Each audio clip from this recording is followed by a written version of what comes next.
questionné par Sophie Davant sur M Radio, Bruno Guillon est revenu sur ses participations à Fort Boyard sur France 2. Des participations si nombreuses qu'il se considère comme le bêta-testeur de l'émission. Ce samedi 1er avril, Bruno Guillon était l'invité de Sophie Davant sur M Radio dans l'émission Ravi de vous rencontrer. L'occasion pour lui de revenir sur son record détenu dans Fort Boyard. À ce jour, il est le candidat qui a participé le plus de fois à l'émission de France 2. Une fierté pour lui qui est originaire de la région du Fort. J'avoue que je suis assez fier de ça, parce que moi, je suis de Charente-Maritime. Donc moi, j'ai connu le Fort Boyard à l'époque où c'était une ruine. J'ai même eu la chance d'aller à l'intérieur du Fort Boyard avant que ça soit une émission de télé. Au cyclisme, on parle de régional de l'étape. Donc, je suis un peu le régional de l'étape quand je vais là-bas. Les nouvelles épreuves, ils les testent sur moi comme je dis souvent, j'y vais dans un premier temps pour voir l'équipe. Pour voir Olivier, Mine, note de la rédaction, qui est un ami dans la vie et après, accessoirement pour faire l'émission. Mais du coup, je suis devenu un peu le bêta-testeur de Fort Boyard.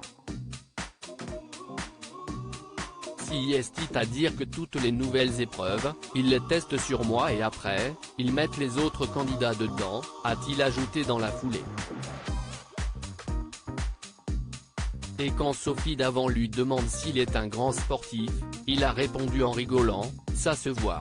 Bruno Guillon à l'animation d'un nouveau jeu. Bruno Guillon sera à l'animation d'un tout nouveau jeu ce soir sur France 2.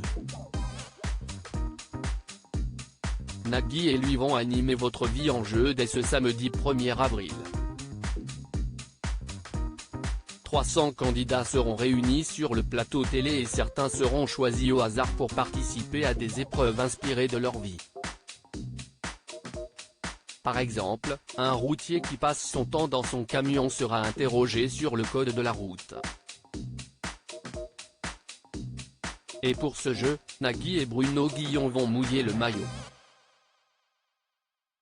En cas de mauvaise réponse d'un candidat, ils en subiront les conséquences.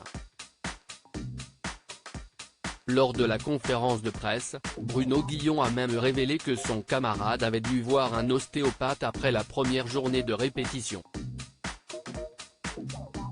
Nagui a eu une séance d'ostéopathie parce que quand on fonce à fond sur une porte, si est douloureux, a-t-il déclaré.